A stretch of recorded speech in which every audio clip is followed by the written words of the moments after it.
Tantor Audio, a division of Recorded Books, presents Charming a Texas Beast by Katie Lane. Narrated by Holly Adams. Chapter 1. The town of Cursed, Texas came by its name honestly. Droughts, pestilence, dust storms, floods, tornadoes, Indians, and outlaws beset the first settlers. That was just in the first year. A large percentage of the pioneers gave up and moved on, hoping to find a more welcoming place to settle. Only the hardest, toughest, and most stubborn folks stayed. Honest folks who believed in calling a spade a spade. They weren't about to call their unlucky town blessed. Over the years, things didn't get much better. It became a badge of honor to live in Cursed. The townsfolk were quite proud of being the type of people who could survive anything. Not only survive, but thrive. Although, as Lillian Lee Daltry drove through Cursed, it didn't look like her hometown was thriving. The old gas station had only one working pump. The restaurant was in a crumbling building with a faded sign on one wall that said "Good Eats," and Nasty Jack's bar still had no sign at all, blacked-out windows, and a hitching post in front. Even with the storm brewing overhead, there were 3 horses tied to the hitching post, and more than a dozen dusty trucks parked in the lot. The post office, feed store, and small grocery store weren't as run down, but they were in need of renovations. Only the business at the end of the main street looked prosperous. The rambling farmhouse was painted a pristine white with pretty navy blue shutters and a bright red door. In the living room window a neon sign hung: fortune-telling and palm reading. In a town that was cursed, fortune-tellers and palm readers were an absolute must. As was a church.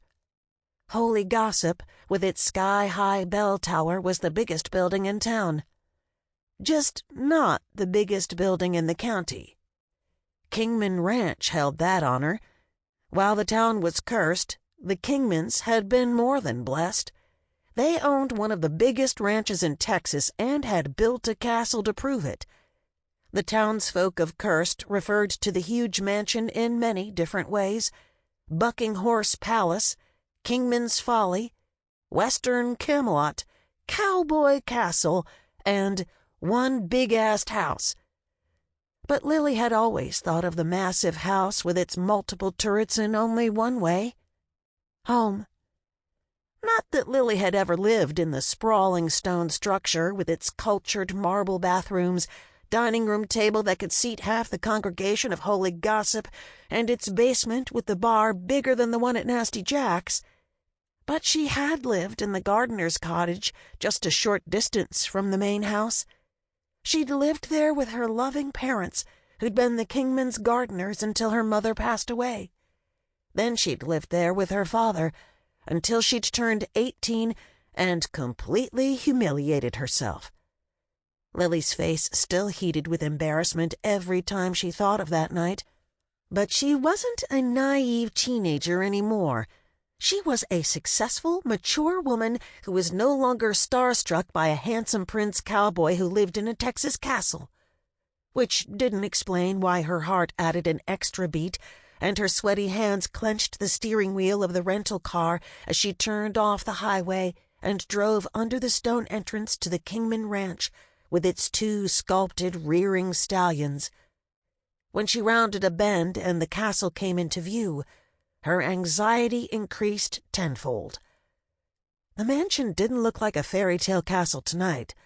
Angry black clouds completely obliterated the moon and stars. The pitch-black night, lit only by the occasional bolt of jagged lightning, made the house look less like Cinderella's castle and more like Dr. Frankenstein's. It had yet to rain, but Lily knew the skies were only moments away from releasing a torrent, so she wasted no time driving over the pond bridge and circling around the large house to the cottage and back. While the Kingman house was big and grand, the cottage was small and quaint. Her mother had designed the River Rock house, and it looked like it belonged in the English countryside rather than on a Texas ranch. The roof was steep and shingled with cedar, and the windows were multi-paned with brightly painted boxes beneath that held a flourish of spring flowers. Grief consumed Lily at just the sight of her beloved home. Or maybe what caused her grief was that Gwen Daltry was no longer inside to greet her with a tight hug and warm English biscuits straight from the oven.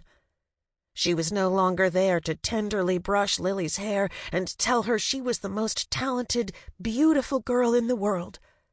She was no longer there to hear about her daughter's greatest accomplishments or her worst fears. While Lily loved her father, they had never had the close connection she and her mother had. Theodore Daltry was a quiet man who kept his thoughts to himself. Similar to Lily, Gwen had been the outgoing and gregarious one in the family, the one who made every day sparkle. With her gone, the cottage had lost all its life. Now it was just a place Lily had once lived.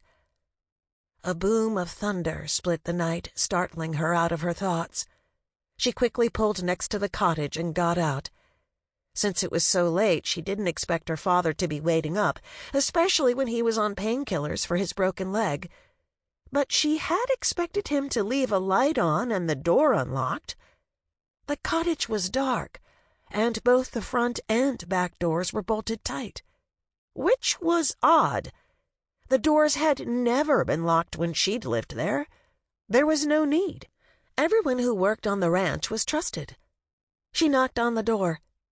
"Daddy? It's Lily." When her father didn't answer, she began to grow concerned. She grew even more concerned when she called his cell phone and it went straight to voicemail. Another clap of thunder had her jumping. A few seconds later, the skies opened and rain poured down. She had wanted to avoid the Kingman family as much as possible while taking care of her father, but now she had no choice. They would know where her father was, or have a key to the cottage. Hopefully, her father wasn't inside and unable to answer the door or phone. With rain pummeling her, she hurried along the brick path that led to the back door of the Kingman castle. One of her spiked heels got caught in a crack between bricks, and she went down hard, ripping her dress and scraping one knee.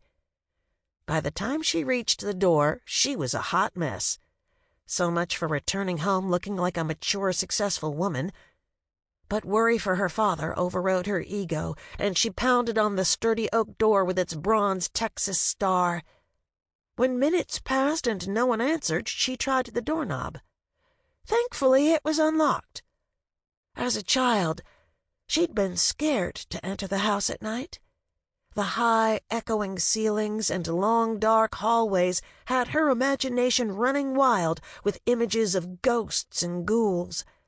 Now, the only fear she had was for her father. "Hello?" she called as she stepped into the mudroom.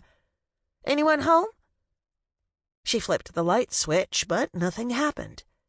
The flashlight on her phone didn't work either. She couldn't even get the screen to come up. She'd obviously broken it when she fell. She placed the phone on a bench by the door and moved into the dark kitchen. A flickering light drew her across the grand foyer into the main living area. A fire burned low in the massive floor-to-ceiling Austin stone fireplace. No one seemed to be enjoying the deep orange glow of the dying embers, but it looked as if someone had been. A half-glass of amber liquid and an open book sat on a table next to a huge chair made of cowhide leather. The Kingman throne. The patriarch of the Kingman family, Charlie Kingman, or King, as he'd been called, had sat in that very chair while presiding over family gatherings. Lily had been too little to remember much about the man. All she remembered was that he'd been big, mean, and bossy. After he'd passed away, his son Douglas had presided over the ranch. But Douglas had never sat in the chair.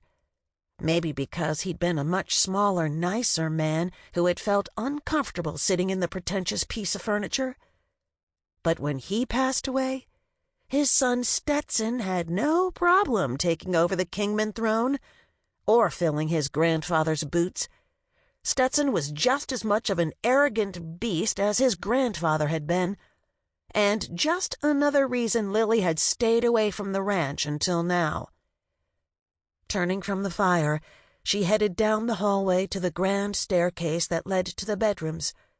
She hated to wake the entire house, but she was willing to do whatever it took to find her father.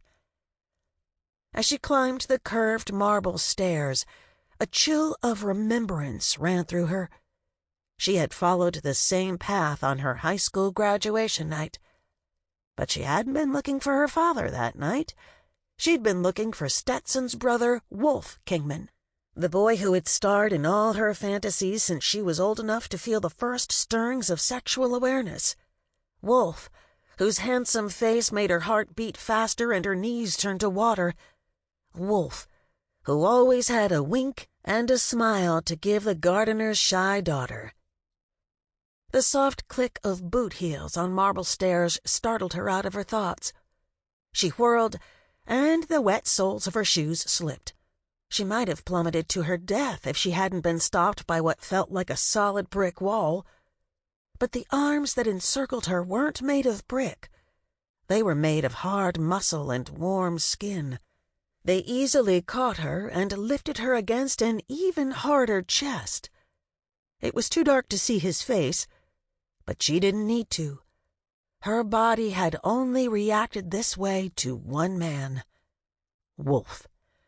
Anger that a man she hadn't seen in close to 8 years could make her heart flutter and her pulse race had her stiffening in his arms and speaking sharply, "Put me down!"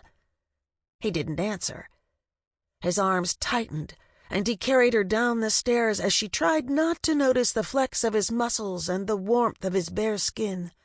When they reached the bottom, she expected him to set her on her feet. Instead, he carried her into the living room and placed her in King's chair.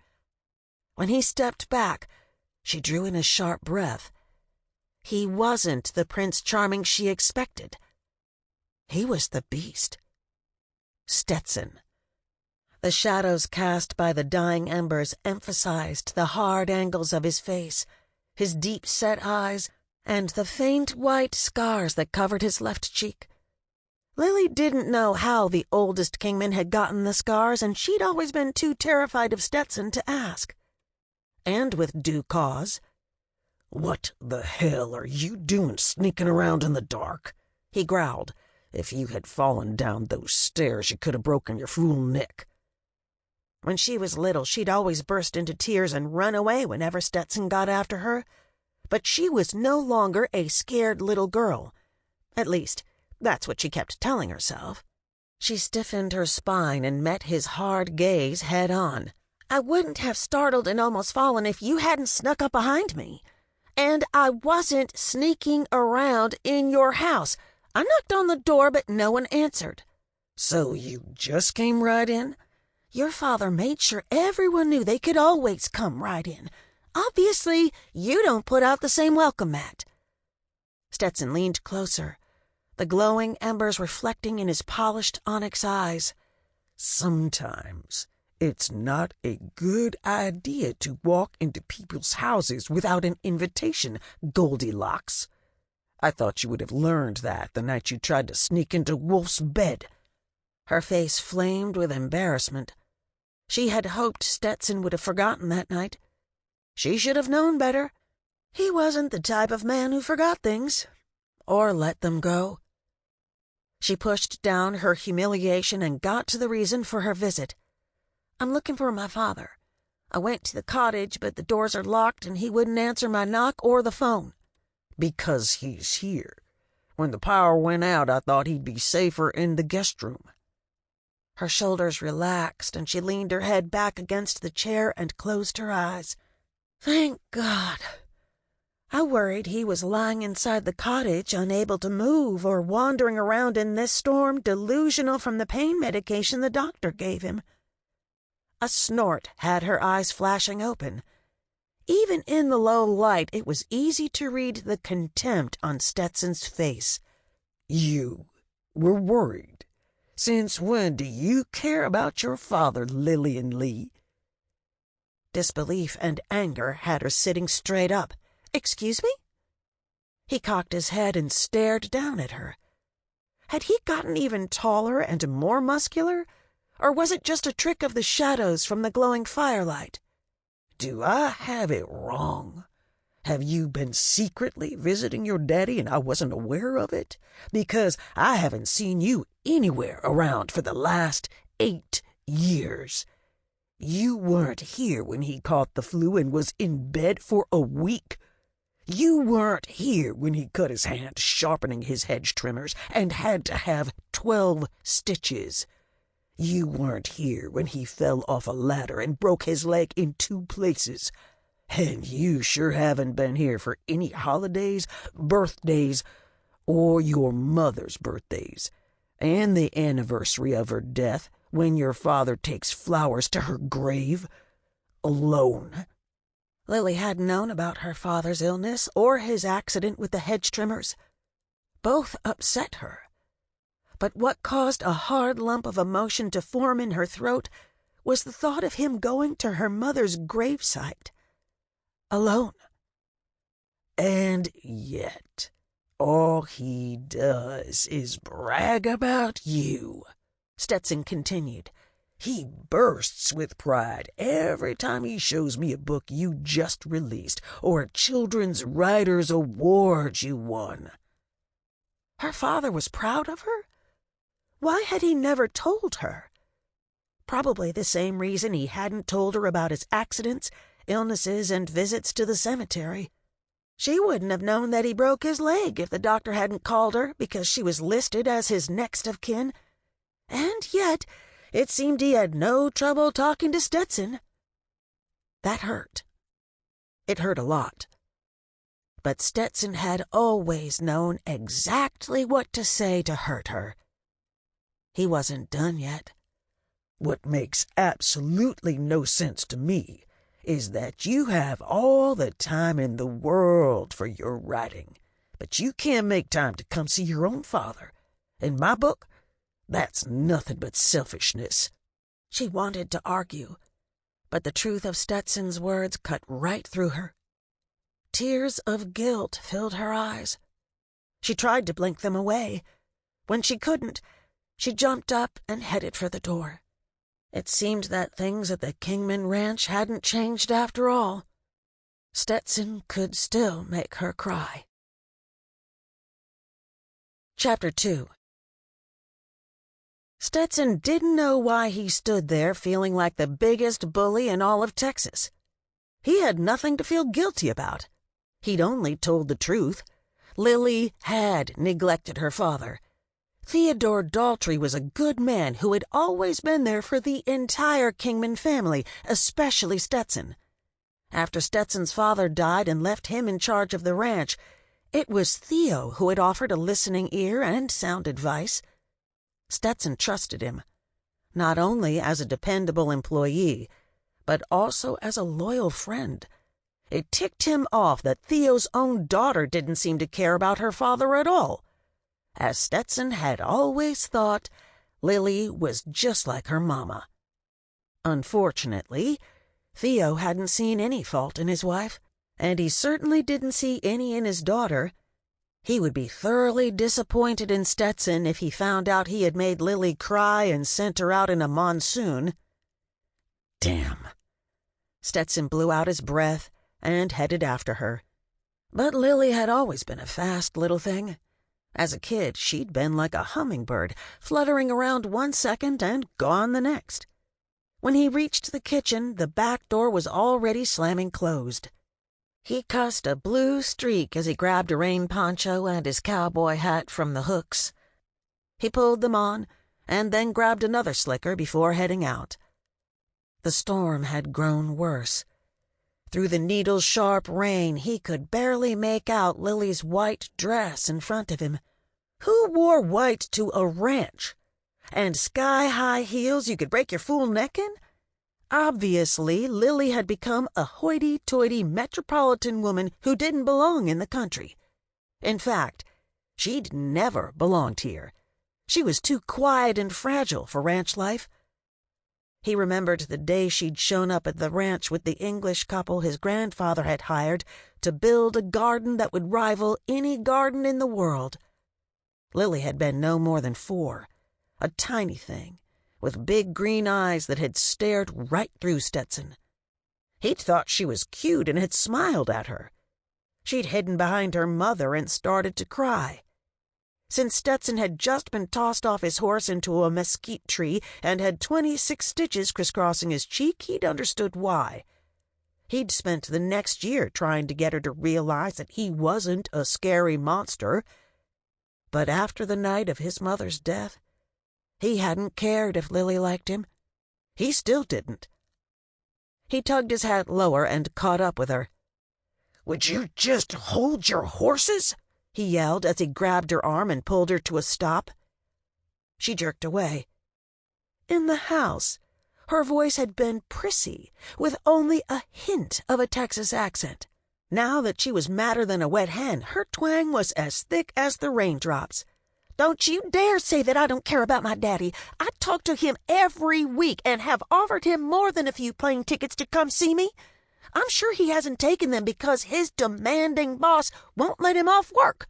"Oh, so now I'm the one keeping you from your daddy," he fired back. "Don't use me as your scapegoat. If Theo wants to fly out to see you, he can go any time, and he knows it. But he hates traveling on airplanes, something you'd know if you weren't so self-centered." He flung the poncho over her, then tugged the ends until her head popped out. He expected more sass, but when she spoke, her voice was soft and strained. "Daddy is afraid to fly?" Stetson rolled his eyes. How clueless could a daughter be? But he wasn't about to take it up with her in the middle of a toad-choking storm. "Come on, let's get inside before we're both struck by lightning." He placed a hand on her back and steered her through the pelting rain to the cottage. Her petite size had always made him feel like an awkward giant, and that hadn't changed. Even in high heels, her head barely reached his shoulders. Beneath his hand, he felt a shiver run through her, and quickly pushed back his poncho and took the cottage key from his jeans pocket. He had always loved the little stone cottage. It had seemed like more of a home than the huge monstrosity his grandfather had built. King had thought that bigger was better. Stetson had learned that bigger was only more. More work, more responsibility, more trouble. Once he got Lily inside, he headed to her car to get her luggage. His temper had started to cool, but when he found the small carry-on in the trunk of the rental sedan, he got angry all over again. Her father had broken his leg, and she only planned on staying a few days? He grabbed the bag and stomped back to the cottage. But before he could let her have it, the lights came on, and he got his first real look at how Lillian Lee Daltry had filled out in the last 8 years. She'd filled out nicely. She was soaked to the skin. The wet knit of her dress clung to the swells of her full breasts and to the curves of her shapely hips. Suddenly, Stetson's mouth felt extremely dry. His gaze lowered to the split seam of her dress. She might be a little thing, but she had nice legs. Stetson couldn't stop his gaze from running the toned length from high thigh to trim ankle. It halted when he noticed the blood on her knee. "You're hurt?" She glanced down. "It's nothing, just a scrape." He should have let it go, but damned if he could. He set the suitcase down and moved into the living room to kneel in front of her. She jumped like a startled doe when he placed his hand on the back of her knee. His insides startled, too, at the feel of her warm, smooth skin beneath his cold fingers. He cleared his throat and released her leg. "You're right. It's just a scrape." He stood and found her looking at him with big green eyes. Eyes the exact color of her mother's. Stetson couldn't help wondering how many men those eyes had pulled into their swirling depths. He wouldn't be one of them. He turned to the door. I'll let your father know you're here when he wakes. Stetson. He turned around. Thank you, she said in a soft voice. Thank you for being here for my daddy. She swallowed hard. Especially when I wasn't. You're right. I'm a horrible daughter. I should have come back sooner. It's just that he acted like everything was fine. Because he's always been so capable and strong, I believed him. Your father is capable and strong, Lily. But even capable, strong people need to be taken care of once in a while. He glanced down at the suitcase. For more than just a random weekend. Now get out of those wet clothes before you catch pneumonia. You can't catch pneumonia from wet clothes. He shrugged. Then leave them on, but lock the door after I go. She looked confused. Since when do we lock doors at the ranch? Since the barn fire and mutilated bull, but Stetson didn't say that. What can I say? I've become overly cautious in my old age. And yet you don't lock your doors. An oversight. More like an invitation.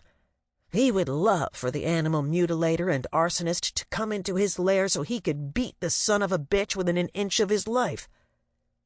Lily studied him, as if reading his mind. You never overlook things, Stetson. She was right.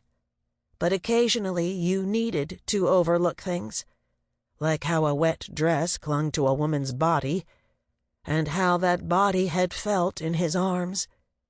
Good night, Lily. He opened the door and stepped out into the storm. As he made his way back to the house, he noticed the light in the south tower.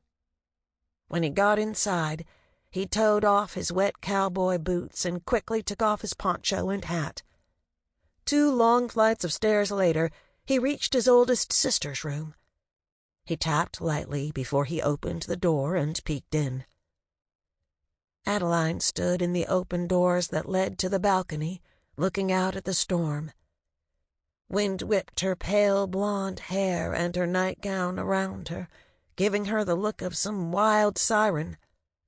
She had gotten their mother's beauty. Few men could talk to Adeline without getting tongue-tied or falling head over heels in love. But she'd had only one love in her life. Sadly, Danny had been killed in Iraq 9 months earlier. Stetson worried that his sister would just as soon die too than go on living without him. Sometimes, when Stetson looked into her vacant blue eyes, he wondered if she hadn't already died.